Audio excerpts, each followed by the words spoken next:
Hey, did you guys hear? One of the most hyped up games in recent years has a sequel coming out soon. No, not that one. Not that one either. That one's already out. Nope. Close. Wait, yeah, that one. That's it. Rise of the Tomb Raider comes out in just a few short weeks, and people seem to be foaming at the mouth to play it. I mean, obviously, after that riveting E3 show where we got to hear all about the game's snow textures, and then they showed us a bunch of standard platforming. Okay, I'm sorry. What exactly is different here? Did I miss something? Because this seems like the exact same game again. You got the pick climbing thing, you gain XP, there's walking down hallways with a light, climbing things, shimmying across things. Yeah, this looks exactly the same, only prettier, and starring Ellen Page. Okay, side note, what is up with people designing characters to look like Ellen Page? Okay, yeah, this one is Ellen Page, but why?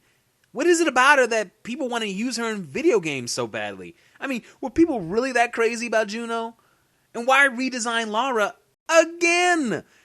She almost looks completely different, and even more separated from her original look. But I digress.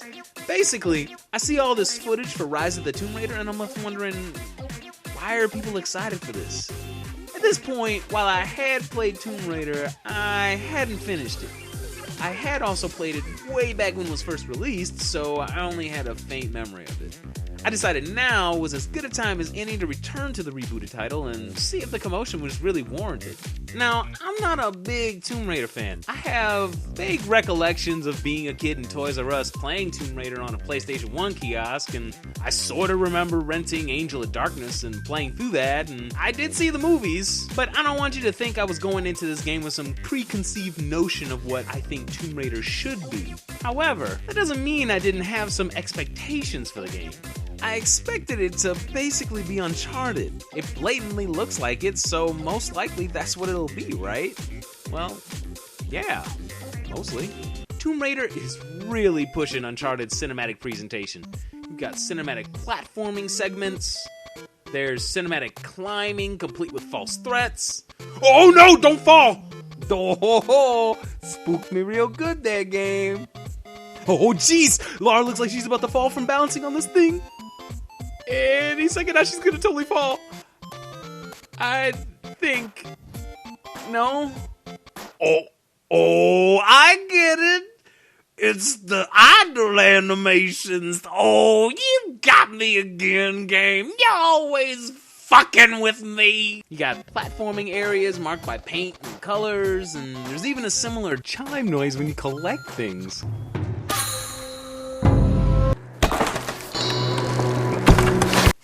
What the hell?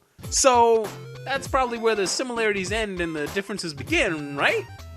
Right? Sorta. Combat is in the similar third-person format. There's cover to hide behind, and you can even do some stealthy takedowns, but rather than directly mimic this, it only does something similar and honestly feels more like a step back to what Uncharted did. For instance, third-person shooting only takes place when you're aiming. You can't run and gun, or shoot from cover the way you can in Uncharted, or many other third-person shooters actually. And that really gets annoying at times when you're in a heated moment and want to run a fresh cover. All you can do is mash the dodge button, which isn't even a roll initially. It's some weird, uncontrollable floor shuffle. It just feels weird, and more often than not, has ended up throwing me into places where I didn't want to be. Oh, yeah, okay, cool. No, yeah, I totally wanted to roll into that grenade, Lara. Just go ahead, please, just burn, you piece of shit! Lara also lacks a melee attack through about half the game. Yeah, I seriously thought all I could do was ram enemies and throw dirt in their eyes before blowing them away. Then I noticed it was an unlockable. Oh, okay, right, because Lara's too fucking stupid to realize, oh, I have this thing in my hand that's sharp and pointy. Maybe I can put it in someone's skull. No, Lara. You have to earn XP before you can club people with objects. What? So maybe you could actually get the melee attack earlier if you kill every single animal you see, break every box you find, basically do every possible thing that raises XP. Crawl into a hole? Fuck it, have some XP.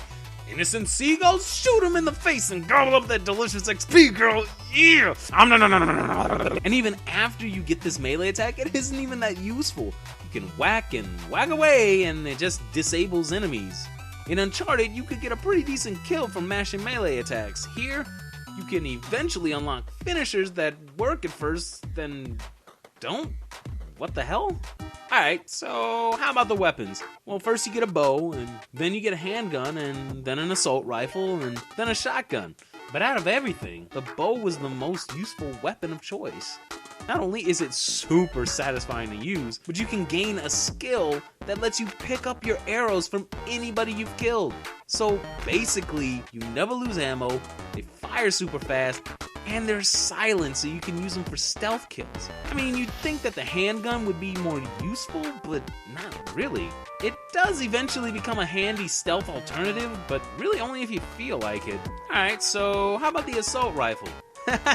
No, that thing is garbage. No, just no. No! Bad gun! You are useless! Get out of my fucking game! It just didn't have any power, and I didn't see it worth upgrading over my other weapons. Okay then, how about the shotgun? Well, yeah, the shotgun is pretty good, but it definitely ain't great. Initially, it does a really good job of one-hit killing enemies at close range, but then you get to a point in the game where everybody has armor on and it takes more shots to kill them. It just becomes more useful to just shoot them in the face with arrows. And this leads me to another point. Even though all these weapons can be improved upon through upgrades, the game really just wants you to take on every battle long distance. Anything other than the bow is useless. Here's an example. I'm running in, tried killing these guys in close range, got wrecked. What did I do the second time? Hit behind the wall, shot arrows, everyone died. The game practically promotes this most of the time, but then it gets frustrating when people hide behind the wall for what feels like ages, and you have no grenades to throw. You either have to wait patiently or go in guns a-blazing. Eventually, you do get a pretty useful grenade launcher, which they duct taped onto the assault rifle to give you a reason to select it. But even then, its distance is limited and the grenades can bounce really far away from your target. So basically, just use arrows. And when you get fire arrows, use those, because it is absolutely hilarious listening to these bad guys scream as they get burned alive.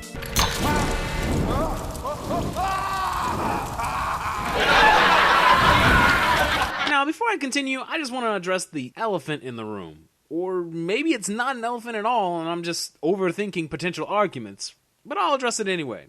I know Metal Gear Solid 5, or V, or... I know that the last Metal Gear Solid game we'll probably ever get also requires you to aim in order to shoot, and has no fire from cover mechanic, and enemies can have heavy armor on that isn't affected by shotguns, and if you get in a close range, things can get really intense. But the difference between the two is that Metal Gear actually gives you an extremely useful melee attack that takes enemies down. It also gives you a ton of other tools to approach any situation, so you're never left wrestling with the game's mechanics. And this is especially impressive because it's primarily a stealth game where you can go through without ever being seen by an enemy. Unfortunately, the same cannot be said for Tomb Raider. While the bow is a great tool for stealth attacks, the game just does an awful job of allowing you to go through areas stealthily. Just like Uncharted, actually. You can take out a bunch of dudes, but in the end it won't matter because you'll have a few guys right next to each other that you cannot separate without causing alarm. Sometimes this will cause everyone to instantly know your location and blast the hell out of you, and other times it's okay because it's just those three guys. But you know, I put a whole lot of effort into those stealth kills, and to have my streak ruined is just disappointing. Despite all these frustrations though, it wasn't that bad. It just has a lot of room for improvement. It was especially weird that they didn't follow Naughty Dog more closely on the combat front. But perhaps that's for the best, because while the platforming is very reminiscent of Uncharted, I actually like Tomb Raider's alterations more. Tomb Raider's mobility has a lot more freedom than Uncharted.